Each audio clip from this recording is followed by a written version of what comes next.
ऐसी वीडियो रोज देखने के लिए आप मेरे वीडियो को लाइक करें, इस पे कमेंट करें और अपने दोस्तों के साथ शेयर करें। और हाँ, अगर आप इस चैनल पे नए हैं तो इसे सब्सक्राइब करना ना भूलें।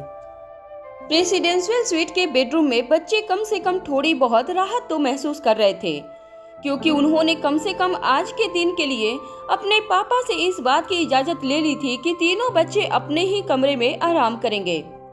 इससे तीनों बच्चों को आगे की प्लानिंग करने में आसानी होगी। बार बार रोहित के सवालों का सामना करते हुए तीनों बच्चों को इस बात का डर लगा रहता था कि रिया अभी भी काफी डरी सहमी हुई नजर आ रही थी। वहीं कमरे में यहाँ वहाँ चक्कर लगा रहे आर्यन और एलेक्जेंडर आगे की प्लानिंग सोच रहे थे। किसी के दिमाग में कुछ नहीं आ रहा था, तीनों काफी ब्लैक नजर आ रहे थे। तभी गहरी सोच में डूबी हुई रिया की आंखों में एक चमक दिखाई देने लगी। रिया ने चुटकी बजाते हुए आर्यन और एलेक्जेंडर की ओर देखा और कहा, मेरे दिमाग में एक आइडिया आया है।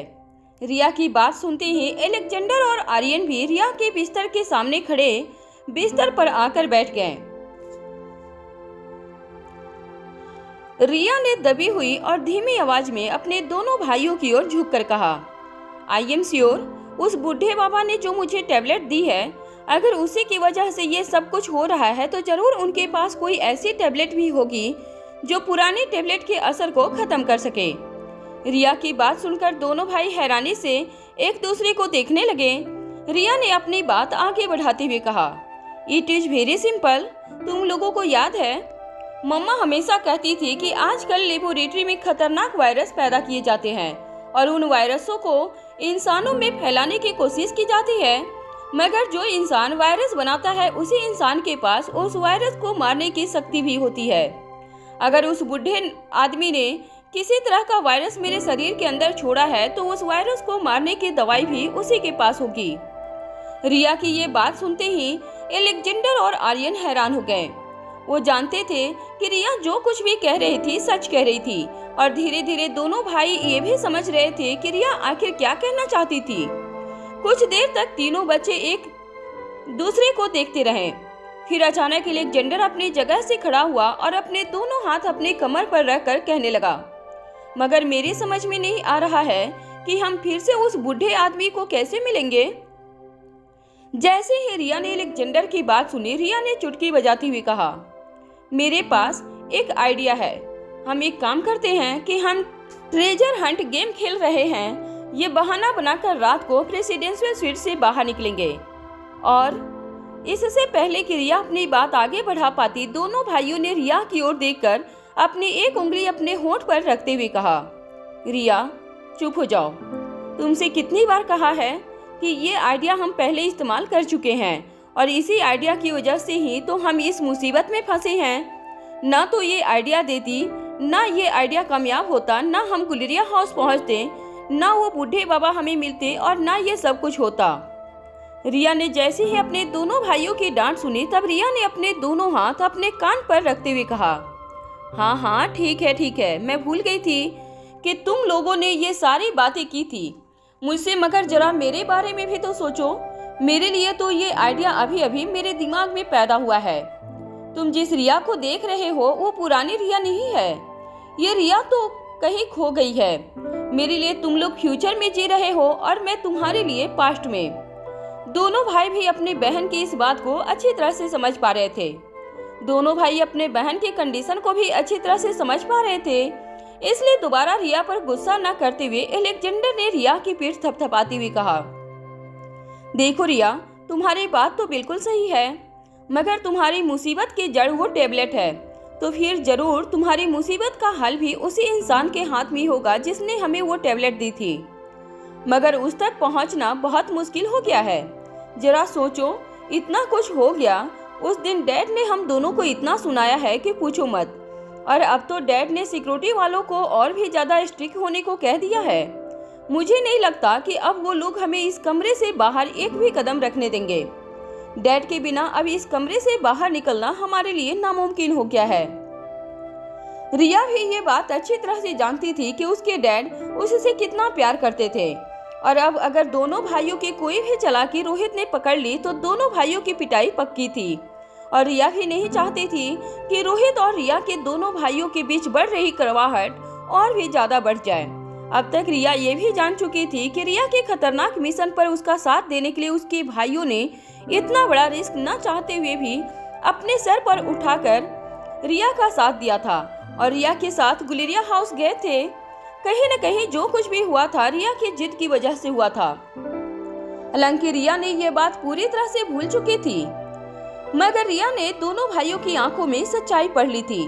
तभी तेजी से कमरे में यहाँ वहाँ चक्कर लगा रहे एलेक्जेंडर ने अचानक अपने भाई और बहन की ओर देखकर कहा, मुझे लगता है कि अब उस बूढ़े बाबा से मुलाकात करने का समय आ गया है। मुझे नहीं लगता कि रिया को इस मुसीबत से बाहर निकालने के लिए और कोई रास्ता में मिल सकता है। अभी 2 दिन ही हुए हैं रिया को टेबलेट लिए। हो सकता है कि उस बेवकूफ बूढ़े बाबा ने रिया को कुछ ज्यादा ही स्ट्रॉन्ग टेबलेट दे दी हो और रिया की उम्र कम होने की वजह से टेबलेट का असर 1 दिन की जगह 2 दिन हो रहा हो। मुझे लगता है हमें 1 और दिन इंतजार करना होगा। कल सुबह भी अगर रिया की 1 दिन की याददाश्त चली जाती है तब तो हमें किसी भी हालत में उस बूढ़े बाबा को दोबारा मिलना ही होगा। रिया और आर्यन एलेक्जेंडर की ये बात सुनकर हैरान हो गए। आर्यन बड़ी बड़ी आंखों से बड़ी ही हैरानी से अपने भाई को देख रहा था। आर्यन ने एलेक्जेंडर के पास जाकर उसके कंधे पर हाथ रखते हुए कहा, समझो कि अगर कल भी रिया की याददाश्त चली गई तो हम क्या करेंगे? मेरा मतलब है उस बूढ़े बाबा से कैसे मिलेंगे?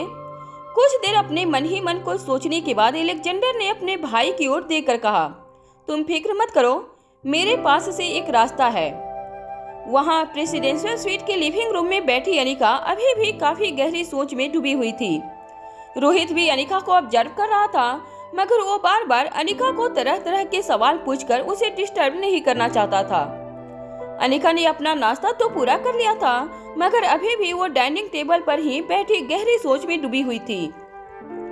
रोहित सोफे पर बैठे हुए वैसे तो अपने आप में मोबाइल पकड़कर कुछ काम कर रहा था, मगर रोहित का ध्यान पूरी तरह से अनिका पर टिका हुआ था। अनिका की नजरें बार बार यहाँ वहाँ घूम रही थी, जो देखकर रोहित समझ चुका था कि अनिका काफी बेचैनी महसूस कर रही थी। मगर अब बार बार रोहित अनिका को तरह तरह के सवाल पूछकर उसे मेंटली टॉर्चर नहीं करना चाहता था। रोहित को बस इसी बात का इंतजार था कि कब अनिका खुद सामने से चलकर रोहित को ये बताए कि आखिर वो किस तरह की परेशानी से जूझ रही थी। तभी प्रेसिडेंशियल स्वीट पर किसी ने डोरबेल बजाई और रोहित अपनी जगह से उठकर मेन डोर की ओर चला गया। और जब रोहित ने सिक्योरिटी कैमरा स्क्रीन ऑन की तो उसे देखा कि रोहित का एक आदमी अपने हाथ में एक बड़ा सा पार्सल बॉक्स पकड़कर खड़ा था। रोहित समझ गया था कि ये वही लैपटॉप था जो रोहित ने अनिका के लिए मंगवाया था।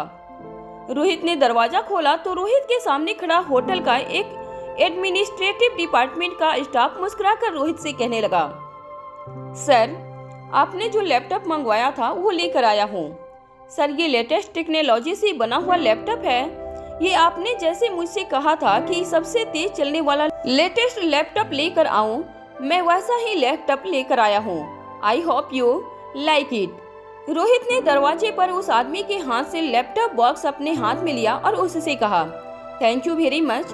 रोहित चाहता तो अनिका को अपना लैपटॉप भी दे सकता था, मगर रोहित अच्छी तरह से जानता था कि रोहित के बिजनेस से रिलेटेड काफी डॉक्यूमेंट्स उस लैपटॉप में थे और अनिका अपनी याददाश्त खो चुकी थी, इसलिए पूरी तरह से अब तक कंप्यूटर या लैपटॉप चलाना नहीं जानती थी। ऐसे में अगर रोहित अपना लैपटॉप अनिका को दे देता तो उसे काफी ज्यादा इम्पोर्टेंट डेटा खोने का डर रहता और साथ ही साथ रोहित ये भी चाहता था कि अनिका के पास अपना पर्सनल लैपटॉप हो जो वो जब चाहे इस्तेमाल कर सके और उसे लैपटॉप के लिए रोहित पर डिपेंड न रहना पड़े। रोहित ने लैपटॉप का बड़ा सा बॉक्स डाइनिंग टेबल पर रखकर अनिका से धीमी आवाज में कहा, अनिका, ये है तुम्हारा नया लैपटॉप। ये अब तुम अपने पास ही रखना। ये तुम्हारा पर्सनल लैपटॉप है। कभी भी तुम्हें बोरियत महसूस हो तो तुम ये लैपटॉप इस्तेमाल कर सकती हो। अनिका लैपटॉप को ऑपरेट करने के बारे में अपनी याददाश्त के साथ साथ सब कुछ भूल चुकी थी। अनिका जानती थी कि उसे लैपटॉप जैसी टेक्नोलॉजी इस्तेमाल करना नए सिरे से सीखना होगा, मगर वो ये नहीं जानती थी कि वो किस तरह से लैपटॉप चलाना सीखे। अगर वो रोहित से लैपटॉप चलाने के बारे में सवाल पूछेगी तो हो सकता है रोहित उसे ये भी पूछे कि वो लैपटॉप पर क्या खास चीज सीखना चाहती थी। अनिका हैकिंग के बारे में जानना चाहती थी। ये बात अनिका रोहित को नहीं बता सकती थी। रोहित ने लैपटॉप अनबॉक्स करने के बाद अनिका के सामने लैपटॉप स्क्रीन खोली और लैपटॉप को ऑन कर दिया। मगर जैसे ही लैपटॉप स्क्रीन ऑन हुई, रोहित के मन में एक ख्याल आया। रोहित ने हैरान होते हुए अनिका की ओर देखा और कहा, मगर अनिका, क्या तुम इस लैपटॉप को यूज करना जानती हो? रोहित की इस बात का जवाब देते हुए अनिका ने सिर्फ ना में अपना सर हिला दिया। तब रोहित ने अनिका के बगल वाले चेयर पर बैठते हुए अनिका से कहा, कोई बात नहीं, वैसे तो ये चीज बड़ी आसान है और मैं अच्छी तरह से जानता हूँ कि तुम एक सुपर जीनियस हो। कुछ ही सेकंड में तुम इसे मुझसे भी बेहतर ऑपरेट करने लगोगी। रोहित भी अनिका की काबिलियत के बारे में अच्छी तरह से जानता था। मगर जैसे ही रोहित ने लैपटॉप के कीबोर्ड पर उंगलियां फेरना शुरू किया, अनिका ने रोहित को रोकते हुए धीमी और दबी हुई आवाज में कहा, नहीं, मुझे ये नहीं सीखना। रोहित अनिका की बात सुनकर हैरान हो गया। अनिका ने तुरंत अपना स्टेटमेंट बदलते हुए कहा, नहीं, मेरा मतलब है कि मैं लैपटॉप चलाना सीख लूंगी, बच्चों के साथ। रोहित अनिका की ये बात सुनकर हैरान हो गया। रोहित अच्छी तरह से जानता था अभी भी अनिका रोहित के साथ पूरी तरह से कंफर्टेबल नहीं हुई थी। मगर रोहित ने अपने परिवार का भरोसा जीतने के लिए इतना कुछ किया था और फिर भी इतने दिनों में अनिका के दिल में वो जगह नहीं बना पाया था। ये देखकर रोहित के चेहरे पर मायूसी साफ साफ नजर आने लगी थी। अनिका ने रोहित के जवाब का इंतजार नहीं किया और लैपटॉप अपने हाथ में लेकर बच्चों के बेडरूम की ओर चली गई। जैसे ही अनिका ने बच्चों के बेडरूम का दरवाजा खोला, बच्चों को देखकर अनिका हैरान रह गई। अनिका अच्छी तरह से जानती थी कि बच्चे ये कहकर डाइनिंग टेबल से उठकर गए थे कि उन्हें काफी ज्यादा नींद आ रही थी और वो सोना चाहते थे। मगर अनिका ने जब बच्चों के बेडरूम का दरवाजा खोला तो तीनों बच्चे किसी काफी सीरियस डिस्कशन में नजर आ रहे थे। जैसे ही बच्चों ने अनिका को देखा, उनके चेहरे का रंग उड़ गया। बच्चों को देखकर ऐसा लग रहा था जैसे उनकी कोई बहुत बड़ी चोरी पकड़ी गई थी। अनिका की समझ में नहीं आ रहा था कि बच्चे आखिर किस चीज की प्लानिंग कर रहे थे और अपने माँ बाप से क्या छुपा रहे थे। अनिका ने बच्चों के बेडरूम के अंदर जाकर बेडरूम का दरवाजा बंद कर लिया। बेडरूम के दरवाजा के ठीक बाहर खड़ा रोहित बस मायूस होकर अपनी जगह पर खड़ा रहा। रोहित किसी तरह अनिका की मदद करना चाहता था, मगर अनिका ने उसे पूरी तरह से अवॉइड कर दिया था। ये बात रोहित को काफी मायूस कर रही थी। मगर रोहित अच्छी तरह से जानता था कि अनिका की कंडीशन क्या थी और ऐसी कंडीशन में रोहित अनिका को रोहित के साथ मेलजोल बढ़ाने के लिए वक्त देना चाहता था। मगर अब रोहित का पेशेंस जवाब देने लगा था। रोहित जल्द से जल्द अपनी अनिका को वापस पाना चाहता था, जिससे वो बेहद प्यार करता था और जो अनिका को भी रोहित उतना ही प्यार करती थी। वैसे तो अनिका ने कभी भी रोहित से अपने प्यार का इजहार नहीं किया था और न ही अनिका ज्यादा रोमांटिक थी, मगर फिर भी पुरानी अनिका की आंखों में देखकर रोहित हमेशा ये महसूस करता कि अनिका सिर्फ उसी से प्यार करती थी। मगर आज जब रोहित इस अनिका की आंखों में आंखें डालकर देखता तो कहीं न कहीं इस अनिका की आंखों में रोहित के लिए एक अपनापन नजर नहीं आता था। अनिका की आंखों में इस तरह का अनजानापन देखकर रोहित अंदर ही अंदर काफी घुटन महसूस करता था। अपने बेडरूम में जाकर रोहित काफी मायूस होकर कुछ देर बेडरूम में यहाँ वहाँ चक्कर लगाने लगा। फिर अचानक रोहित ने अपनी जेब से एक सिगार निकाली और लाइटर से सिगार जलाते हुए अपनी बालकनी में चला गया। रोहित अब उस पल का इंतजार नहीं कर सकता था जब अनिका की आंखों में फिर से उसे अपनी पहचान नजर आए। बचपन में जब भी रोहित के दादाजी रोहित को ये बात कहते थे कि बड़े होकर रोहित को दुनिया के सामने अपनी एक अलग पहचान बनानी थी, तब रोहित उनसे काफी इंस्पायर्ड हो जाता था। अपने दादाजी के ही कहे पर चलते हुए रोहित ने बिजनेस की दुनिया में काफी नाम और शोहरत कमाई थी। मगर जब भी रोहित अनिका की आंखों में अपने लिए अनजानापन देखता तो रोहित को लगता कि इस पूरी दुनिया की शोहरत भी अगर रोहित के सामने रख दी जाए तो वो सारी शोहरत ठुकरा कर बस अनिका की आंखों में अपने लिए पहचान देखना पसंद करता। रोहित जानता था कि इस वक्त उसका ये सपना कब पूरा होगा ये कहा नहीं जा सकता था, मगर रोहित ये जरूर जानता था कि एक न एक दिन बहुत जल्द रोहित का ये सपना जरूर पूरा होगा। बच्चों के कमरे के अंदर दाखिल होने के बाद अनिका ने बच्चों की ओर देखकर पूछा, क्या हुआ, तुम लोग इतने घबराए हुए क्यों नजर आ रहे हो? बच्चों ने अपने चेहरे के एक्सप्रेशन अचानक बदलते हुए एक दूसरे की ओर देखकर हंसना शुरू कर दिया। फिर अचानक ही अलेक्जेंडर ने सिचुएशन संभालते हुए अनिका से कहा, कुछ नहीं मम्मा, रोज की तरह ये रिया हमसे यही कह रही है कि चेस खेल खेल कर क्या फायदा हो सकता है और हम उसे चेस खेलने के एडवांटेज बता रहे हैं। अब डिस्कशन थोड़ा गर्म हो गया और फिर आप रिया को तो जानती ही है, अपनी बात मनवाने के लिए वो किसी भी हद तक जा सकती है। जैसे ही अलेक्जेंडर ने ये बात कही, रिया ने बिस्तर पर बैठकर अपने दोनों हाथ अपने कमर पर रख दिए और घूर घूर कर अलेक्जेंडर की ओर देखने लगी। हालांकि रिया को अलेक्जेंडर की ये बात बिल्कुल पसंद नहीं आई थी, मगर वो जानती थी कि इस वक्त मम्मा के सामने सिचुएशन संभालने के लिए उसे अपने बड़े भाई की बात माननी ही थी। इसलिए अपने चेहरे पर झूठ मूठ हंसी लाती हुई रिया ने अनिका की ओर देखकर कहा, हाँ मम्मा, बिल्कुल ठीक कह रहा है अलेक्जेंडर। आर्यन ने जब रिया की ये बात सुनी तब वो हैरान होकर रिया की ओर देखने लगा। ये जिंदगी में पहली बार था जब रिया ने ये बात मानी थी कि वो जिद्दी थी। अपनी बात कहने के बाद जब तीनों बच्चों ने अनिका के हाथ में लैपटॉप देखा तो वो सरप्राइज हो गए। अनिका के हाथों में लैपटॉप देखते ही रिया के चेहरे पर मुस्कान आ गई। रिया अपने बिस्तर से उठी और अनिका के पास जाकर कहने लगी, वाह मम्मा, क्या आपने नया लैपटॉप लिया? अपनी प्यारी सी गुड़िया के चेहरे पर प्यारी सी मुस्कान देखते हुए अनिका ने जवाब देते हुए कहा, हाँ, वो मैं सोच रही थी कि काफी दिनों से हर चीज के लिए मुझे तुम पर या तुम्हारे पापा पर डिपेंड होना पड़ता है। अगर मैं खुद लेटेस्ट टेक्नोलॉजी के बारे में सब कुछ सीख जाऊं तो काफी आसानी होगी। मेरी यादाश्त कब वापस आएगी ये जवाब फिलहाल किसी के पास नहीं है, मगर अब दुनिया के तौर तरीके तो मुझे सीखने ही होंगे। अपनी मम्मा की ये बात सुनकर तीनों बच्चों के चेहरे पर मुस्कान आ गई। यादाश्त खोने के बाद अनिका ने पहली बार ऐसी कोई बात कही थी जो अनिका को अपनी रूटीन लाइफ के साथ जोड़ने के लिए एक अच्छा विकल्प था। अनिका की बात सुनते ही रिया ने अनिका का हाथ पकड़ लिया और अनिका को बेडरूम में रखे साइड टेबल की ओर ले जाते हुए कहा, मम्मा, मैं तुम्हें सिखाती हूँ कि ये लैपटॉप कैसे ऑपरेट करते हैं। रिया की बात सुनते ही अलेक्जेंडर और आर्यन भी दौड़कर अपनी मम्मा के पास आए।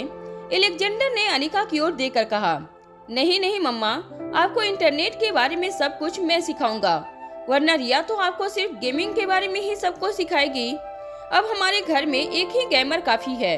अगर आप दोनों सारा दिन गेम खेलने लगी तो फिर घर की क्या हालत होगी, यह सोचकर ही मुझे डर लगता है। आर्यन ने भी अलेक्जेंडर की बात में हामी भरते हुए अनिका से कहा, बिल्कुल ठीक कहा है अलेक्जेंडर ने। टेक्नोलॉजी के नाम पर रिया सिर्फ आपको वर्चुअल गेमिंग सिखाएगी और फिर कहीं ऐसा न हो जाए कि जिस चीज के लिए आप रिया को हमेशा डांटती रहती थी, आप खुद ही उस चीज की एडिक्शन में फंस जाएं। अपने दोनों भाइयों की ये बात सुनकर अब रिया का गुस्सा उसकी कंट्रोल से बाहर हो गया था। इसलिए अपने दोनों हाथ अपनी कमर पर रखते हुए रिया ने अपने दोनों भाइयों की ओर गुस्से से देखते हुए कहा, तुम दोनों चुप हो जाओ, समझे ना, मम्मा को इंटरनेट मैं ही सिखाऊंगी। अब दोनों भाई इतना तो अच्छी तरह से जानते थे कि आर्गुमेंट में वो दोनों रिया से नहीं जीत सकते थे, इसलिए उन्हें रिया की बात माननी ही थी। अनिका को साइड टेबल पर बिठाते हुए सबसे पहले अलेक्जेंडर की मदद लेकर रिया ने लैपटॉप स्क्रीन खोली। लैपटॉप का स्विच ऑन करते हुए रिया ने अपनी मम्मा से कहा, देखो मम्मा, ये छोटा सा जो बटन है उसे दबाते ही ये लैपटॉप स्विच ऑन हो जाएगा। पहले जब रोहित ने भी लैपटॉप का स्विच ऑन किया था तब अनिका ने ये बात नोटिस की थी।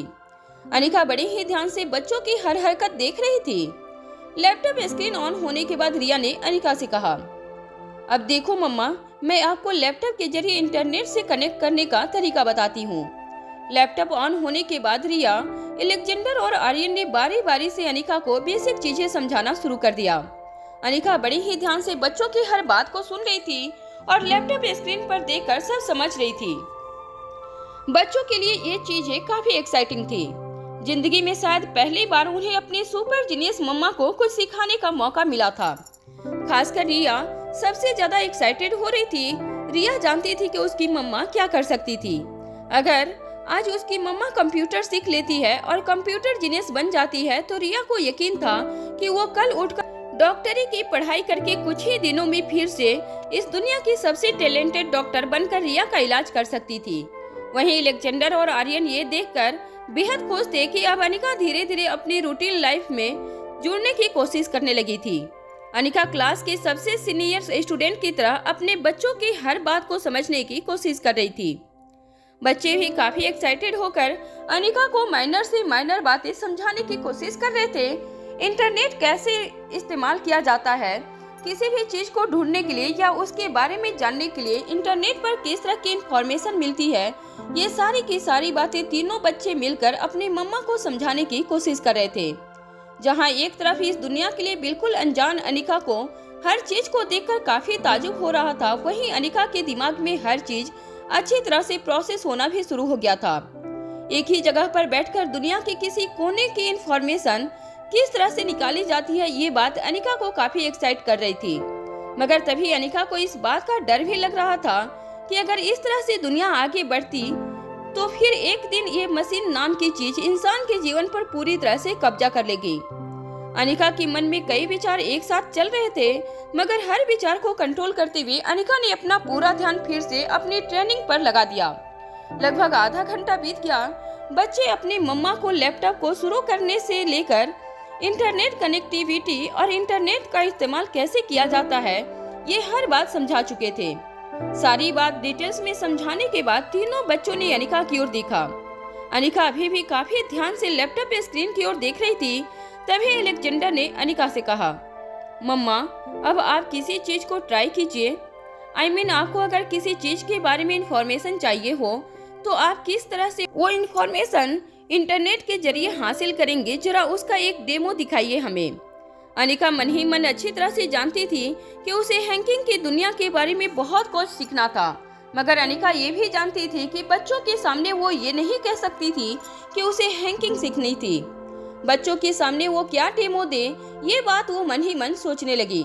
कुछ देर बाद अचानक अनिका ने अलेक्जेंडर और आर्यन की ओर देखकर कहा, मुझे इंसान के दिमाग को स्टडी करना है। हमारा दिमाग किस तरह से फंक्शन करता है, सोच कहाँ से डेवलप होती है, अच्छे बुरे मोड का बेसिक सोर्स क्या होता है, ये सारी बातें मैं जानना चाहती हूँ। अनिका की ये बात सुनते ही तीनों बच्चे काफी हैरान हो गए। तीनों बच्चे अच्छी तरह से जानते थे कि अनिका न्यूरो साइंस की सबसे बड़ी डॉक्टर थी, मगर याददाश्त होने के बावजूद अनिका के अंदर आज भी न्यूरोलॉजी और न्यूरो साइंस को लेकर इतनी उत्सुकता थी कि ये बच्चे देखकर काफी ज्यादा सरप्राइज हो गए। मगर साथ ही साथ रिया की आंखों में चमक दिखाई देने लगी।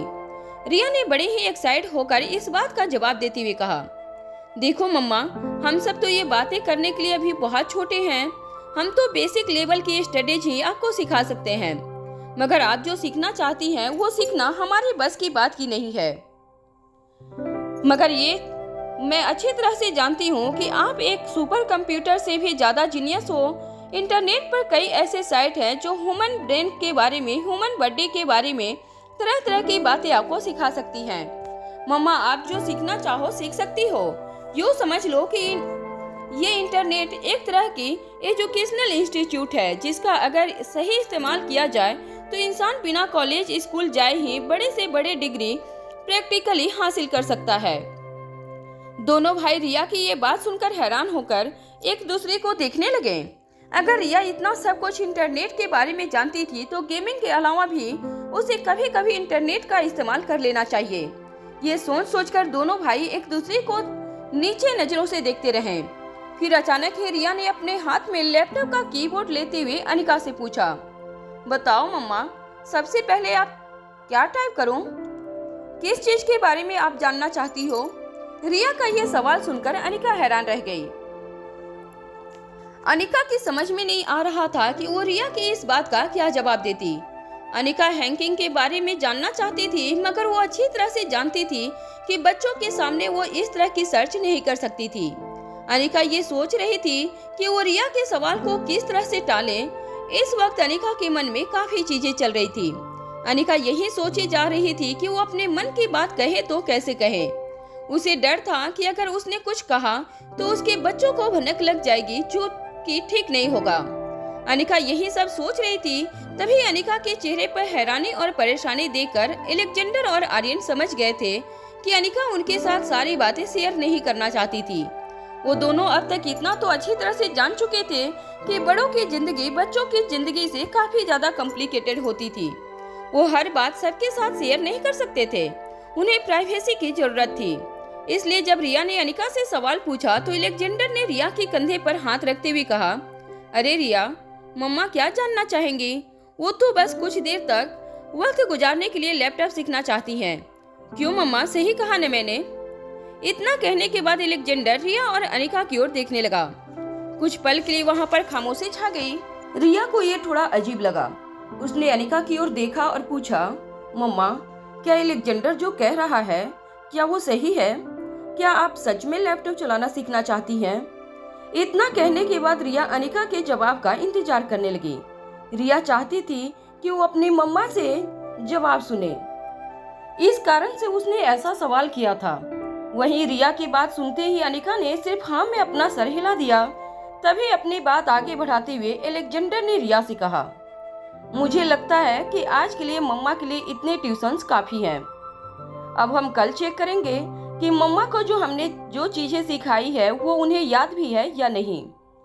अब हम सब मम्मा को आराम करने देते हैं, वो काफी थक गई हैं। अलेक्जेंडर की ये बात सुनते ही रिया के चेहरे पर बड़ी सी मुस्कान आ गई। रिया ने जवाब देते हुए कहा, अरे तुम दोनों मम्मा को इतना ही जानती हो क्या? कल जब तक हम मम्मा से मिलेंगे तब तक मम्मा कई ऐसी चीजें जान चुकी होंगी जो वो हमें सिखा सकती हैं। और वैसे भी मैं मेरी मम्मा को अच्छी तरह से जानती हूँ। कल तक तो मम्मा एक कंप्यूटर जीनियस बन चुकी होगी, क्यों है ना मम्मा? इतना कहने के बाद रिया अनिका की ओर बड़ी ही ध्यान से देखने लगी। वो चाहती थी कि अनिका रिया की बात पर हाँ में जवाब दे और तब उसके दोनों भाइयों को लगे कि रिया ने जो कुछ भी कहा था वो एकदम सही था। अनिका नहीं जानती थी कि रिया की बात सच भी थी या सिर्फ रिया अपनी मम्मा की तारीफ करने के लिए यूं ही ये सारी बातें कह रही थी। मगर विक्की ने जो कुछ भी अनिका के बारे में बताया था, अगर वो सच था तो कहीं न कहीं अनिका भी इस सच को आजमाना चाहती थी। बच्चों की बात का जवाब देते हुए अनिका ने अलेक्जेंडर की ओर देखकर कहा, नहीं नहीं, मैं खुद भी कुछ देर अपने आप से प्रैक्टिस करना चाहती हूँ। मैं देखना चाहती हूँ कि आप लोगों ने जो भी सिखाया है क्या वो मुझे याद भी है या नहीं। अनिका की ये बात सुनते ही रिया अपनी जगह से उछल पड़ी और अनिका से कहने लगी, मम्मा, आप ये कैसी बातें कर रही हैं? कोई भी चीज सीखने के मामले में आपका कोई जवाब ही नहीं है। ऐसा हो ही नहीं सकता कि एक बार अगर आप कोई चीज सीख ले तो उसे जिंदगी भर भुला सके। अरे आपकी यादाश्त के बारे में तो मैं हमेशा अपने दोस्तों से जिक्र किया करती हूँ, वो लोग मेरी बात पर यकीन ही नहीं करते जब तक उन्होंने अपने पेरेंट्स से आपके बारे में पूछा नहीं। आपके दिमाग की तारीफ तो मेरी सारी सहेलियों के पेरेंट्स भी करते हैं। क्या आपको अपने आप पर भरोसा नहीं हो रहा है? मम्मा, आप मेरी बातों का यकीन करो, मैं सच कह रही हूँ, you are a genius.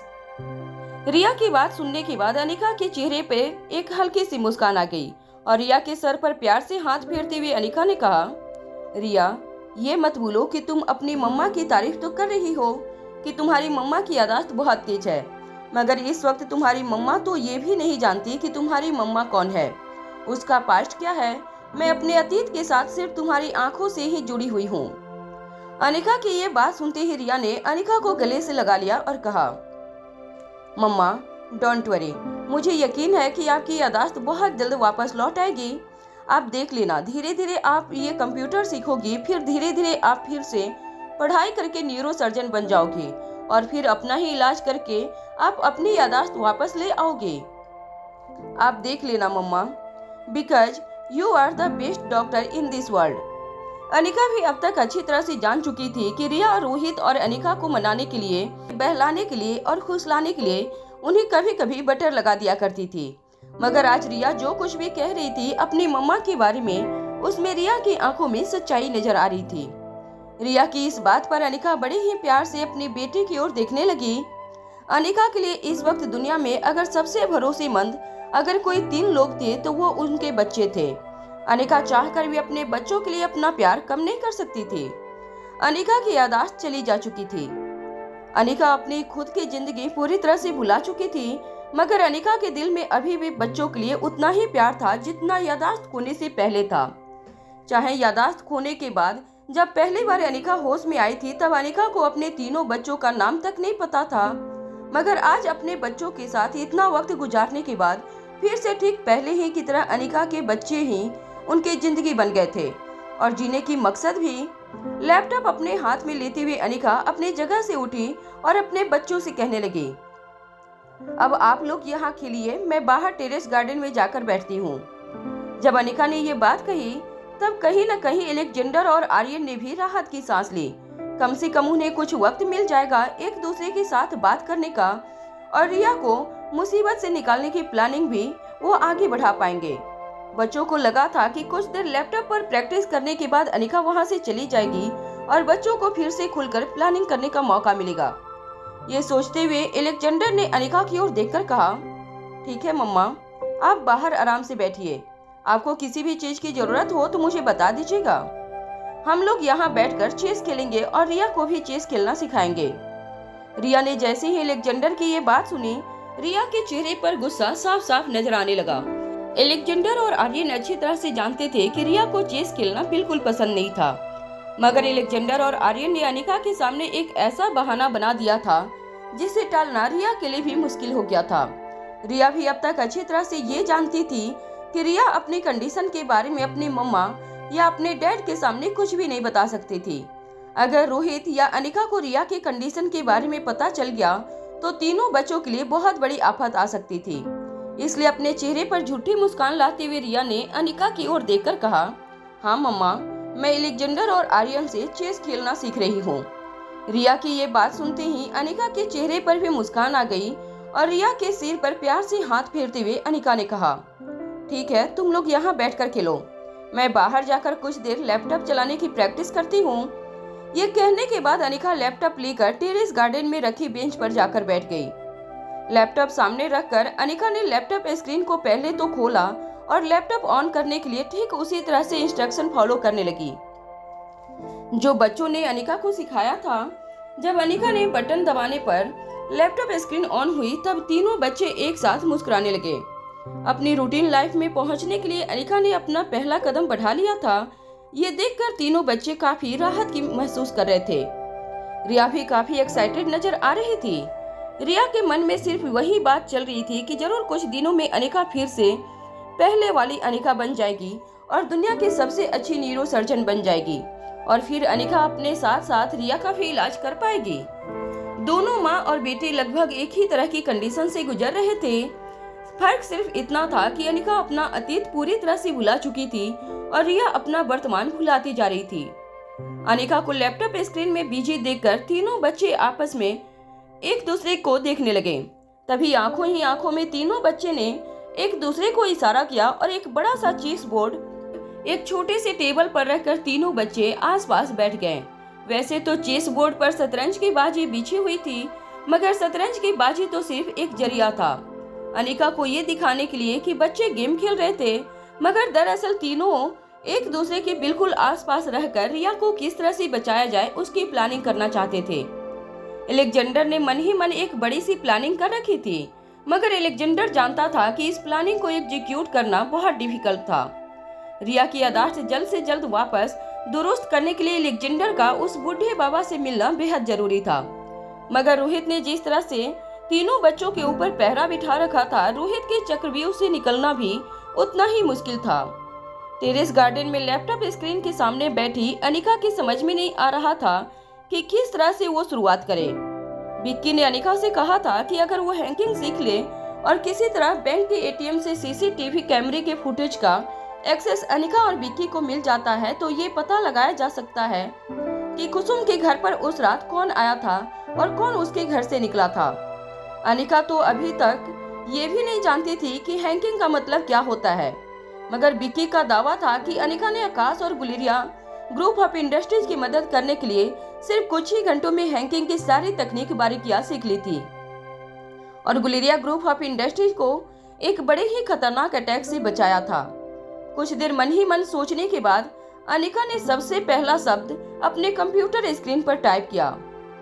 Anika ने जैसे ही हैकिंग के बारे में सर्च शुरू की, कई सारे पेज एक के बाद एक कंप्यूटर स्क्रीन पर दिखाई देने लगे। अनिका ये देखकर हैरान हो गई कि एक शब्द के इतने सारे लिंक उसे दिखाई दे रहे थे। अनिका की समझ में नहीं आ रहा था कि वो कौन से लिंक पर क्लिक करके हैकिंग के बारे में सबसे पहले सीखने की कोशिश करे। कुछ देर मन ही मन कुछ सोचने के बाद अनिका सारे ऑप्शन को एक के बाद एक बारीकी से पढ़ने लगी। तभी अनिका की नजर एक ऑप्शन पर पड़ी जिसमें लिखा था कि उस लिंक को क्लिक करने से हैकिंग के बारे में बेसिक नॉलेज सिखाई जाएगी। अनिका भी अच्छी तरह से जानती थी कि अगर उसे किसी भी पर्वत की ऊंचाई तक पहुंचना था तो सबसे पहले शुरुआत पर्वत की सबसे पहली सीढ़ी से करनी होगी। अनिका ने जैसे ही उस लिंक को सिलेक्ट किया, अनिका की लैपटॉप स्क्रीन पर एक आदमी बेसिक ट्यूटोरियल देने के लिए दिखाई देने लगा। अनिका बड़ी ही ध्यान से उस आदमी की सारी बातें सुनने लगी। बेडरूम के अंदर मौजूद बच्चे अच्छी तरह से जानते थे कि उसकी माँ लैपटॉप चलाने का तरीका सीख रही थी, मगर तीनों बच्चों में से कोई ये नहीं जानता था कि अनिका का असली मकसद क्या था। बच्चे काफी देर तक अपनी माँ के लौटने का इंतजार करते रहे, मगर काफी देर हो गई थी, मगर अनिका फिर भी टेरेस गार्डन में लैपटॉप स्क्रीन पर अपनी नजरें टिकाए बैठी थी। तीनों बच्चे अंदर से घूर घूर कर अपनी मम्मा को देख रहे थे। उनकी समझ में नहीं आ रहा था कि उनकी मम्मा काफी देर से इतने गौर से लैपटॉप स्क्रीन पर क्या देख रही थी। तभी आर्यन अपनी जगह से उठकर टेरेस गार्डन की ओर चला गया। आर्यन अभी अनिका को आवाज लगाने ही वाला था कि आर्यन की नजर अनिका की लैपटॉप स्क्रीन पर पड़ी। आर्यन ने लैपटॉप स्क्रीन पर जो देखा वो देखकर उसके होश उड़ गए। अनिका की लैपटॉप स्क्रीन पर कई सारे कोडिंग और डिकोडिंग के अलग अलग चैप्टर नजर आ रहे थे, जिसे देखकर आर्यन के होश उड़ गए। आर्यन के समझ में नहीं आ रहा था कि जिस अनिका की याददाश्त खो चुकी थी और जो अनिका अपने अतीत के बारे में भी कुछ नहीं जानती थी, वो कोडिंग और डिकोडिंग की लैंग्वेज कैसे पढ़ पा रही थी। अभी अनिका को लैपटॉप थामे कुछ ही मिनट हुए थे, मगर अनिका लैंग्वेज कोडिंग और डिकोडिंग पढ़ने लगी थी। ये देखकर आर्यन के होश उड़ गए थे। आर्यन को पहले तो अपनी आंखों पर यकीन नहीं हुआ। उसे लगा कि अनिका से गलती से ये कोडिंग और डिकोडिंग वाला लिंक खुल गया है, पर अगले ही पल आर्यन ये गलतफहमी दूर हो गई। उसे पता चल गया कि उसकी मम्मा सच में लैपटॉप पर कोडिंग और डिकोडिंग सीख रही थी। आर्यन के दिमाग में इस वक्त कई सारे सवाल उठ रहे थे। उसे समझ नहीं आ रहा था कि अनिका ये सब क्यों कर रही थी और उसे ये सारी चीजें किसने सिखाई। आर्यन ने जब देखा कि अनिका बड़ी ही बारीकी से अपने लैपटॉप स्क्रीन पर अपनी नजरें गड़ाए हर चीज को पढ़ने की कोशिश कर रही थी, तब उसके समझ में नहीं आ रहा था कि वो अनिका अभी कुछ देर पहले लैपटॉप कैसे ऑन किया जाता है ये बात सीखने की कोशिश कर रही थी। उसी अनिका को अब कोडिंग और डिकोडिंग की लैंग्वेज कैसे समझ में आ रही थी। आर्यन को ये सब एक सपने जैसा लग रहा था। उसे शुरू में लगा कि वो कोई सपना देख रहा है, पर कुछ ही मिनट में उसे एहसास हो गया कि उसकी आंखें जो कुछ भी देख रही थी वो सब कुछ सच था। हालांकि आर्यन, एलेक्जेंडर और रिया तीनों ही काफी इंटेलिजेंट बच्चे थे और खासकर आर्यन और एलेक्जेंडर पढ़ाई लिखाई में भी काफी तेज थे, मगर अभी उम्र छोटी होने की वजह से आर्यन और एलेक्जेंडर भी कंप्यूटर की कोडिंग और डिकोडिंग की लैंग्वेज नहीं समझ पाते थे। ऐसे में अपनी याददाश्त खो चुकी अनिका को इस तरह से बड़े ही गौर से कोडिंग और डिकोडिंग की भाषा समझते हुए देखकर आर्यन का गला सूखने लगा था। आर्यन की आंखें फटी की फटी रह गई। ऐसा लग रहा था जैसे आर्यन ने अपनी नजरों के सामने कोई भूत देख लिया था। आर्यन काफी देर तक टेरेस गार्डन की स्लाइडिंग दरवाजे पर खड़ा अपनी मम्मा और कंप्यूटर स्क्रीन को फटी हुई आंखों से देख रहा था। एक तरह से आर्यन के लिए ये हैरान कर देने वाला था। आर्यन बुरी तरह से सदमे में चला गया था। आर्यन ये बात जानता था कि उसकी मम्मा बाकी औरतें जैसी नहीं थी, बल्कि अनिका बहुत ही खास थी। वो कोई भी चीज बहुत जल्द सीख जाती थी, पर आर्यन ये सोचकर हैरान था कि इतनी जल्दी किसी के लिए ये सब कर पाना कैसे मुमकिन था। ऊपर से अनिका अगर लैपटॉप में कुछ और देख रही होती या सीख रही होती तो आर्यन को इतनी हैरानी नहीं होती, वो इतना ज्यादा परेशान नहीं होता। पर अनिका इस वक्त लैपटॉप में कोडिंग और डिकोडिंग सीख रही थी, ये बात आर्यन को हैरान कर रही थी और उसके मन में इस चीज को लेकर कई सारे सवाल भी उठने लगे थे। जब कमरे के अंदर बैठे एलेक्जेंडर और रिया ने आर्यन का ऐसा रिएक्शन देखा, तब दोनों को झटका लगा। रिया ने एलेक्जेंडर से तुरंत पूछा, एलेक्जेंडर, ये आर्यन को क्या हुआ? ये इस तरह से खड़ा क्यों है? क्या हुआ इसे? रिया की बात सुन एलेक्जेंडर ने आर्यन की ओर देखा और फिर रिया को देखते हुए बोला, पता नहीं, बड़ी ही अजीब तरह से खड़ा है ये। एलेक्जेंडर का ये जवाब सुन रिया के मन में कुछ देर सोचा और फिर आर्यन को आवाज लगाते हुए रिया ने कहा, अरे क्या हुआ आर्यन, तुम वहाँ स्टैचू क्यों बन गए हो? क्या तुम और मम्मा स्टैचू खेल रहे हो? इतना कहने के बाद रिया आर्यन को देखने लगी और उसके जवाब देने का इंतजार करने लगी, पर आर्यन अब भी उसी तरह मूर्त बने खड़ा था। उसे कुछ भी जवाब देता न देख रिया और एलेक्जेंडर ने एक दूसरे को देखा। उनको कुछ भी समझ नहीं आ रहा था। तभी रिया ने फिर से आर्यन को आवाज देते हुए कहा, आर्यन, आर्यन तुम कुछ बोलते क्यों नहीं? क्या हुआ तुम्हें? रिया की आवाज जैसे ही आर्यन के कानों पर पड़ी, आर्यन ने अपना होश संभालते हुए रिया और अलेक्जेंडर की ओर देखा और दौड़कर अंदर आकर कहा, कभी कभी तो मेरे समझ में नहीं आता कि मम्मा आखिर है कौन। आर्यन की ये बात सुनकर रिया और अलेक्जेंडर दोनों चौंक गए। उन्हें आर्यन की बात समझ नहीं आई थी। तभी अलेक्जेंडर ने आर्यन को देखा जो तेज सांसें ले रहा था। अलेक्जेंडर ने तेज सांसें ले रहे आर्यन को देखते हुए कहा, शांत हो जाओ आर्यन, बताओ क्या हुआ? ऐसा क्यों कह रहे हो तुम? क्या बात हो गई? जैसे ही अलेक्जेंडर का सवाल आर्यन ने सुना, आर्यन ने मुड़कर अपनी मम्मा की ओर देखा। आर्यन ने देखा कि अभी भी अनिका अपने लैपटॉप स्क्रीन को घूर घूर कर देख रही थी। शायद अनिका को इस बात का अंदाजा भी नहीं था कि आर्यन अभी अभी टेरेस गार्डन की ओर गया था और वापस बेडरूम के अंदर चला गया था। अनिका अपनी दुनिया में खोई हुई थी, जहां वो कोडिंग और डिकोडिंग सीखने में लगी हुई थी। वो इस चीज में इतना खो गई थी कि अनिका के आसपास क्या हो रहा था उसे खबर नहीं थी। तभी अलेक्जेंडर ने देखा कि आर्यन टेरेस गार्डन में बैठी अनिका को देखे जा रहा था। ये देख अलेक्जेंडर को थोड़ा अजीब लगा। उसने आर्यन से पूछा, क्या हुआ आर्यन, तुम मम्मा को इस तरह क्यों देख रहे हो? आखिर हुआ क्या है, वो तो बताओ हमें। इसके तुरंत बाद रिया ने आर्यन से कहा, हाँ आर्यन, अगर तुम्हारे मन में कुछ चल रहा है तो बताओ, हम हैं ना। ये सुनते ही आर्यन ने फिर से अलेक्जेंडर और रिया की ओर देखते हुए कहा, अरे तुम लोग यकीन नहीं करोगे, मैंने अभी क्या देखा। आर्यन की बात सुन अलेक्जेंडर और रिया ने एक साथ पूछा, क्या देखा ऐसा? इस सवाल पर आर्यन ने कहना शुरू किया, हमने अभी अभी मम्मा को बेसिक लैपटॉप कैसे चलाया जाता है इसके बारे में इंफॉर्मेशन दी। आर्यन की बात सुनकर अलेक्जेंडर और रिया दोनों ने हाँ में अपना सर हिला दिया। आर्यन ने फिर से पीछे मुड़कर अनिका की ओर देखा और फिर दबी हुई आवाज में अपने भाई बहन को कहने लगा, मगर अभी अभी मैंने देखा कि मम्मा तो कोडिंग और डिकोडिंग की लैंग्वेज समझने की कोशिश कर रही है। अरे वो घूर घूर लैपटॉप स्क्रीन पर तरह तरह के कोडिंग डिकोडिंग देख रही है। मैंने कोडिंग और डिकोडिंग के बारे में सुना तो है, मगर मेरे लिए वो लैपटॉप स्क्रीन पर बनी हुई डिजाइन्स के अलावा और कुछ नहीं है। मेरी तो समझ में नहीं आ रहा है कि अभी अभी कुछ ही देर पहले जिस मम्मा को हमने लैपटॉप कैसे ऑन करते हैं वो सिखाया, तो इतनी ही देर में कंप्यूटर पर कोडिंग और डिकोडिंग की भाषा कैसे समझ सकती हैं? मुझे यही सोचकर हैरानी हो रही है। जैसे ही रिया ने आर्यन की ये बात सुनी, रिया के चेहरे पर चमक आ गई। रिया ने ताली बजाते हुए फिर से अपने आप को शांत करते हुए अलेक्जेंडर और आर्यन की ओर देखकर कहा, मैंने तुमसे कहा था ना, मम्मा एक जीनियस है, जीनियस। तुम लोग देख लेना, मम्मा एक दिन खुद का इलाज करेगी और मेरा भी इलाज करेगी। अब मुझे कोई फिक्र नहीं है, चाहे मैं कल सुबह उठूं और फिर से सब कुछ भूल जाऊं, चाहे फिर अगली सुबह उठूं फिर से सब कुछ भूल जाऊं, मगर देख लेना कुछ ही दिनों में हमारी मम्मा फिर से पहले की तरह टैलेंट और दुनिया की सबसे मशहूर न्यूरो सर्जन बन जाएगी और वो मेरा इलाज करके मुझे ठीक कर देगी। अब मुझे किसी चीज का कोई डर नहीं है। हालांकि रिया के चेहरे पर काफी राहत और खुशी नजर आ रही थी, मगर दोनों भाइयों के चेहरे पर काफी हैरानी दिख रही थी। दोनों भाई अच्छी तरह से जानते थे कि उनकी मम्मा सचमुच एक जीनियस थी, मगर अनिका इस वक्त जो कह रही थी वो किसी जादू से कम नहीं था।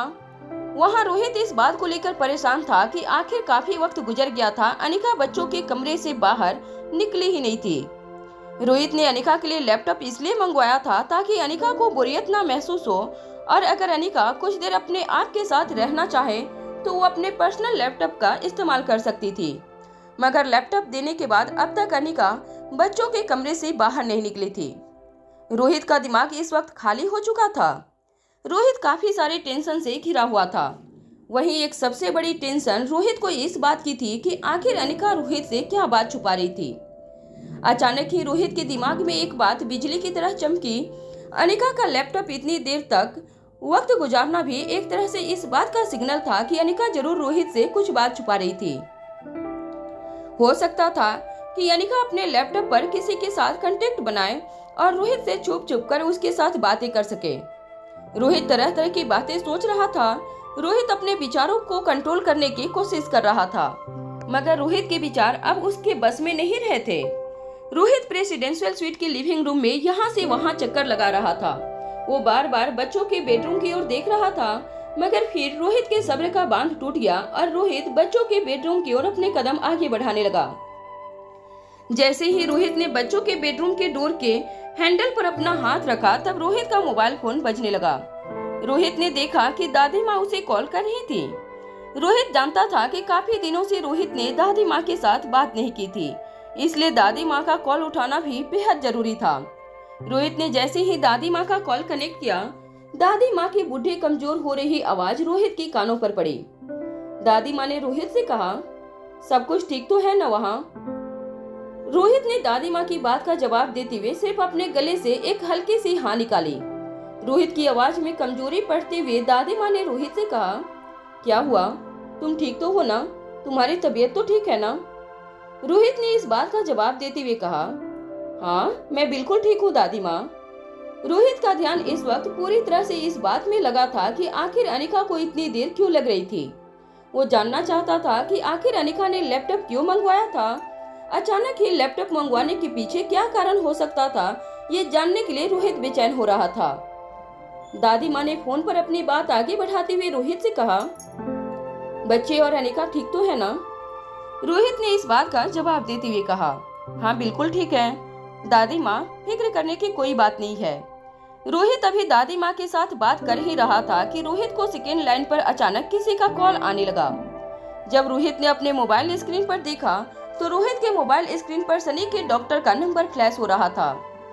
रोहित ने तुरंत ही तेज सांसें लेते हुए दादी माँ से कहा, दादी माँ दरअसल मैं इस वक्त कुछ अर्जेंट काम में बिजी हूँ, मैं आपको बाद में कॉल लगाता हूँ। ये सुन दादी माँ रोहित से कहने लगी, अरे वेकेशन पर जाने के बाद परिवार के साथ वक्त गुजारो। मैंने तुमसे कितनी बार कहा है कि ये बिजनेस वगैरह के चक्कर वहाँ पर करने की कोई जरूरत नहीं है। इससे पहले कि दादी माँ अपनी बात पूरी कर पाती, रोहित ने अपना कॉल डिस्कनेक्ट करके सेकेंड लाइन पर सनी के डॉक्टर का कॉल एक्सेप्ट कर लिया। जैसे ही कॉल कनेक्ट हुआ, सनी के डॉक्टर ने रोहित से कहा, मिस्टर मारवा, काफी चौंकाने वाली खबर है आपके लिए। डॉक्टर ने जिस तरह से ये बात की थी, रोहित डॉक्टर की आवाज सुनकर समझ गया था कि जरूर सनी के साथ कोई ना कोई बात हुई थी और इसीलिए डॉक्टर इस तरह से रोहित को अचानक कॉल कर रहे थे। रोहित ने हड़बड़ाहट में डॉक्टर से पूछा, क्या हुआ सनी को? सनी ठीक तो है ना? डॉक्टर ने रोहित को शांत करते हुए कहा, मिस्टर मारवा, अभी तो सनी जी एकदम ठीक है, मगर आज एक बहुत अजीब बात हुई उनके साथ। रोज की तरह उनके मॉम और डैड यहाँ पर आए और कुछ देर अपने बेटे के बगल में बैठे रहे। उनकी मम्मी काफी ज्यादा उदास थी, उनकी तबीयत भी कुछ ठीक नहीं थी, इसलिए मैंने उन्हें होटल जाकर आराम करने का मशवरा दिया। सनी के पापा ने मेरी बात मानते हुए अपनी वाइफ को समझाया और उन्हें वहाँ से ले गए, मगर कुछ ही देर बाद एक काफी अजीब बात हुई। रोहित जानना चाहता था कि आखिर सनी के साथ क्या हुआ था। डॉक्टर ने अपनी बात आगे बढ़ाते हुए कहा, मैं जब रूटीन चेकअप के लिए आईसीयू वार्ड में सनी जी को देखने गया, तब मैं जब उनके लेटेस्ट रिपोर्ट की रीडिंग ले रहा था, तब अचानक ही सनी जी के शरीर में एक जोर का झटका महसूस हुआ। रोहित ने जैसे ही डॉक्टर की ये बात सुनी, रोहित के दिल में उम्मीद जागने लगी। रोहित को लगने लगा कि अब सनी बहुत जल्द ही ठीक हो जाएगा और फिर से वो नॉर्मल जिंदगी जीने लगेगा। रोहित को इस वक्त अपनी आंखों के सामने सनी का चेहरा दिखाई दे रहा था। रोहित की आंखों में खुशियां साफ साफ दिखाई दे सकती थी, मगर इससे पहले कि रोहित अपने दिल की उम्मीदों को और भी ज्यादा बढ़ावा देता, डॉक्टर ने एक ऐसी बात कही कि रोहित का दिल फिर से बैठ गया। डॉक्टर ने रोहित से कहा, वैसे तो जो पेशेंट कोमा में होते हैं वो एक तरह से ब्रेन डेड कहलाते हैं। उनके दिमाग का उनके शरीर पर कोई कंट्रोल नहीं होता। मेडिकल फील्ड में अब तक तो ये बात भी साबित नहीं हो पाई कि कोमा में पेशेंट सपने भी देखते हैं या नहीं। ऐसा माना जाता है कि जो पेशेंट कोमा में चला जाता है वो सपने देखने की शक्ति भी गंवा बैठता है। ऐसे में उसके दिमाग का कंट्रोल उसके शरीर पर से पूरी तरह से छूट जाता है। मगर आज जब मैंने देखा कि पेशेंट के शरीर में एक जोर का झटका महसूस किया था, तब मुझे लगा कि पेशेंट अपने कोमा से बाहर निकल चुका है। हमने भी कहीं न कहीं इसी चमत्कार की उम्मीद भी की थी, मगर मुझे बड़े अफसोस के साथ कहना पड़ रहा है कि एक झटका देने के बाद काफी देर तक हमने पेशेंट को रिवाइंड करने की कोशिश की, मगर पेशेंट फिर से रिस्पॉन्ड नहीं दे पाया। हमने एक दो बार सीपीआर भी देकर पेशेंट को झटके से जगाने की कोशिश की, मगर कोई भी ट्रीटमेंट पेशेंट पर काम नहीं आई और पेशेंट फिर से कोमा में चला गया। इतना कहने के बाद डॉक्टर चुप हो गए। उसके बाद सुनकर रोहित एकदम से हिल गया था। उसे समझ नहीं आने लगा कि वो अब कहे तो क्या कहे। रोहित के होंठ कांपने लग गए थे। रोहित अभी कुछ कह पाता, इतने में डॉक्टर ने कहा, मेरी तो समझ में नहीं आ रहा है कि ऐसे कैसे हो सकता है, मगर मिस्टर मारवा एक बात तो साफ है, आपका भाई एक रियल फाइटर है। वो लड़ना चाहता है, वो जिंदगी जीना चाहता है। कहीं न कहीं मुझे उम्मीद है कि वो एक न एक दिन वो जरूर कोमा से बाहर आएगा। भले ही आपका भाई इस वक्त कोमा में है, मगर वो दिलो जान से अपने आप को अपने सिचुएशन से बाहर निकालने की कोशिश कर रहा है। और मैं ये दावे के साथ कह सकता हूँ कि जिस पेशेंट को दुनिया की कोई ट्रीटमेंट नहीं बचा सकती, उस पेशेंट को सिर्फ और सिर्फ अपने जीने की इच्छा बचा सकती है। जिस तरह जो इंसान जीने की इच्छा छोड़ देता है, उसे बचाना नामुमकिन हो जाता है, उसी तरह जिस इंसान के अंदर इस तरह से जिंदगी जीने का जज्बा हो, उसे बाकी पेशेंट के मुकाबले बचाए जाने के चांसेस ज्यादा हो जाते हैं। और कहीं न कहीं मुझे लगता है कि आपके भाई के केस में भी यही होगा।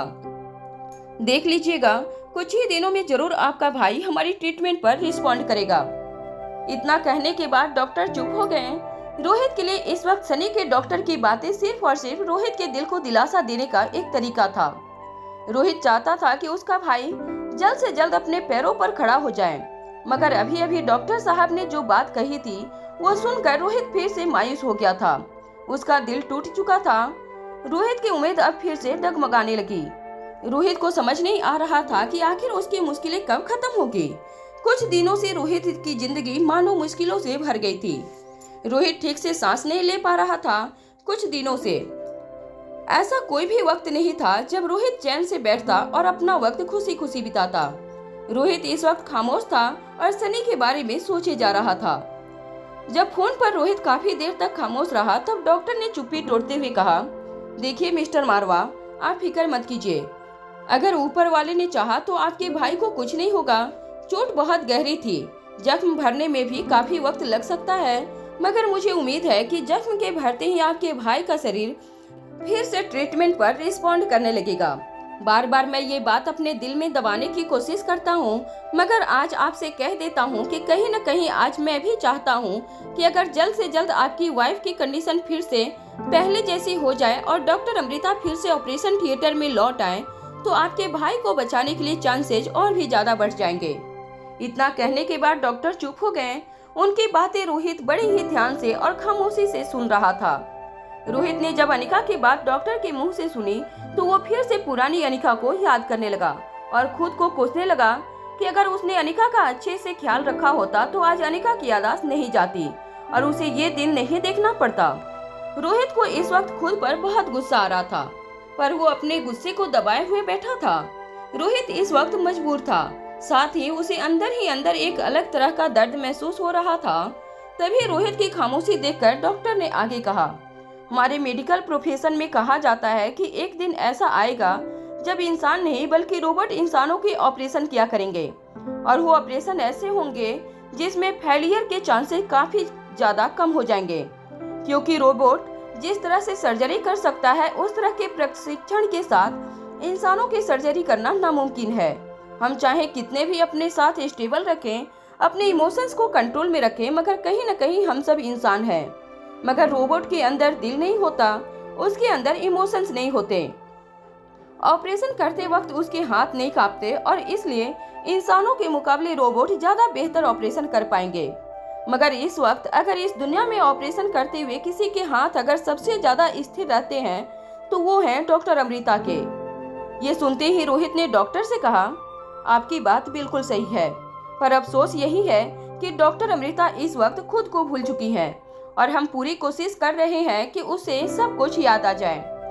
रोहित की बात पर डॉक्टर ने कहा, हाँ वैसे मिस्टर मारवा, आपको पता है जिन जिन लोगों ने डॉक्टर अमृता को ऑपरेशन करते हुए देखा है उन सभी ने एक ही बात कही है कि डॉक्टर अमृता के सक्सेस का सिर्फ एक ही कारण है, और वो है जब भी वो ऑपरेशन करती हैं तो उनके चेहरे पर ना किसी तरह की घबराहट नजर आती थी और ना ही किसी तरह का डर, जिसकी वजह से ऑपरेशन करते वक्त उनके हाथ भी स्थिर रहते थे और उनकी दिमागी हालत भी बिल्कुल स्थिर रहती थी। इसलिए वो मुश्किल से मुश्किल ऑपरेशन भी किसी न किसी तरह पेशेंट को मौत के मुंह से बाहर निकालने का तरीका ढूंढ ही लेती थी। अनिका के बारे में इतना सब कुछ कहने के बाद डॉक्टर चुप हो गए। उन्हें अब समझ नहीं आने लगा था कि वो आगे क्या कहें। साथ ही उनको एहसास हो गया था कि रोहित कुछ ज्यादा ही पुरानी अनिका को याद करने लगा है। डॉक्टर रोहित की हालत अच्छे से समझ गए थे, इसलिए वो अब खामोश हो गए। वहीं रोहित भी अच्छी तरह से जानता था कि डॉक्टर अमृता मेडिकल प्रोफेशन में किस मुकाम पर थी, और रोहित की भी ये बात अच्छी तरह से जानता था कि सनी को बचाने के चांसेस और भी ज्यादा बढ़ जाते अगर डॉक्टर अमृता मौजूद होती। पर इस वक्त ये मुमकिन नहीं था। इस वक्त अनिका की ऐसी हालत थी कि उसे खुद डॉक्टर की जरूरत पड़ रही थी। अनिका को ठीक से याद भी नहीं था कि डॉक्टर अमृता ने उसे कितना नाम कमाया था, और लोग तो उसे भगवान की तरह पूजते भी थे। न जाने कितने ही लोगों की जाने अनिका ने डॉक्टर अमृता बनकर बचाई थी। डॉक्टर अमृता क्या थी और उसका रुतबा क्या था, ये पूरे देश के डॉक्टर जानते थे। और इतना ही नहीं, विदेश में भी बड़े से बड़ा डॉक्टर अनिका को जानता था।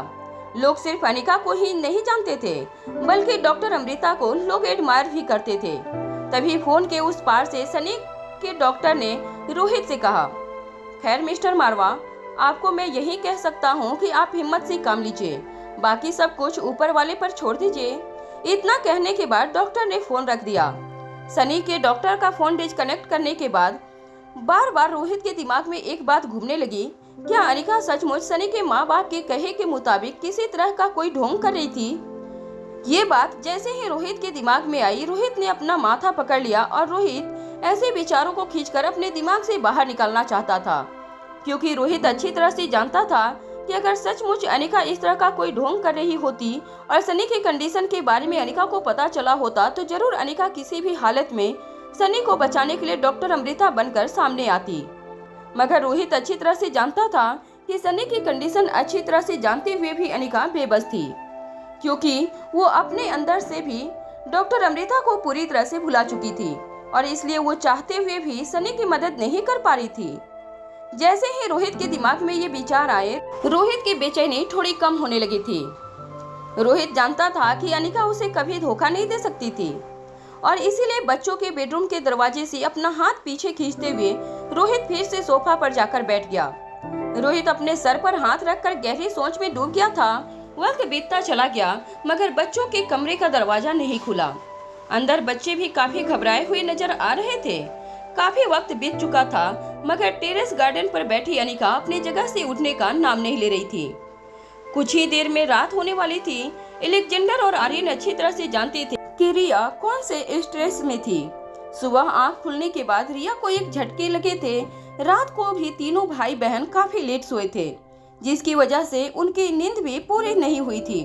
दोनों भाइयों को बस इसी बात का डर था कि किसी तरह रात होने से पहले अनिका उनके कमरे से चली जाए और तीनों बच्चों को अपनी स्पेस मिले, ताकि रिया की कंडीशन को वो आसानी से अपने माँ बाप से छुपा सके। मगर अनिका काफी देर तक लैपटॉप पर अपनी नजरें जमाकर बैठी रही। बच्चे बार बार टेरेस गार्डन की ओर जाकर अनिका की लैपटॉप स्क्रीन पर नजर घुमाते, और हर बार बच्चों को एक गहरा झटका लगता। अनिका अजीबोगरीब डायग्राफ्स देख रही थी और उन्हें समझने की कोशिश कर रही थी। अनिका जिस फोकस के साथ लैपटॉप स्क्रीन पर जमी हुई थी, वो देखकर बच्चों को अनिका के पुराने दिन याद आ गए। अनिका जब भी किसी पेशेंट की रिपोर्ट पढ़ती थी या किसी भी पेशेंट का ट्रीटमेंट करती, तब भी यही फोकस अनिका की आंखों में दिखाई देता था, और इसी फोकस और कंसंट्रेशन की वजह से शायद अनिका दुनिया की सबसे बेहतरीन डॉक्टर बनकर उभरी थी। कहीं न कहीं अनिका की ये क्वालिटी बच्चे अपने अंदर भी चाहते थे।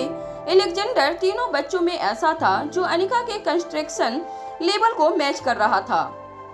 हालांकि आर्यन भी पढ़ाई में काफी ज्यादा सीनियर था, मगर आर्यन अच्छी तरह से जानता था कि एलेक्जेंडर अगर कभी किसी चीज को करने का ठान ले और उस चीज को सीखने के लिए अपना मन बना ले, तो वो अनिका की तरह ही बाकी बच्चों के मुकाबले काफी ज्यादा तेजी से समझ पाता था। हालांकि एलेक्जेंडर को साइंस के अलावा बाकी चीजों में दिलचस्पी थोड़ी कम थी, जिसकी वजह से आर्यन और एलेक्जेंडर के परसेंटेज स्कूल में लगभग बराबर के होते। एलेक्जेंडर साइंस के हर सब्जेक्ट में अव्वल नंबर लाता, मगर आर्यन हर सब्जेक्ट में अच्छे नंबर लाकर ओवरऑल परसेंटेज एलेक्जेंडर के जितने ही कर लेता। स्कूल में फर्स्ट और सेकेंड रैंक में कंपटीशन सिर्फ एलेक्जेंडर और आर्यन के बीच में ही लगी रहती। टेरेस गार्डन में बैठी अनिका को देखते हुए दोनों भाई उबासी लेने लगे। दोनों भाइयों ने तो रिया से भी कम नींद पूरी की थी। जिसकी वजह से रात होते ही दोनों भाइयों की आंखों में भी नींद नजर आने लगी थी। अनिका जब लैपटॉप पर काम कर रही थी तभी अलेक्जेंडर बाहर जाकर तीनों बच्चों के लिए खाना लेकर आया था। मगर अलेक्जेंडर खाने की थाली लेकर जब अनिका के पास गया तब अनिका ने अलेक्जेंडर को पूरी तरह से इग्नोर कर दिया।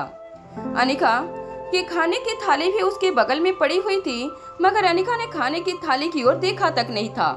बच्चे अब जान चुके थे कि जब तक अनिका अपना लक्ष्य पूरा नहीं कर लेती, अनिका को अपने आसपास की चीजें नजर नहीं आएंगी। तभी अलेक्जेंडर और आर्यन ने कुछ ऐसा देखा जो देखकर उनके दिल की धड़कनें बैठ गई थी।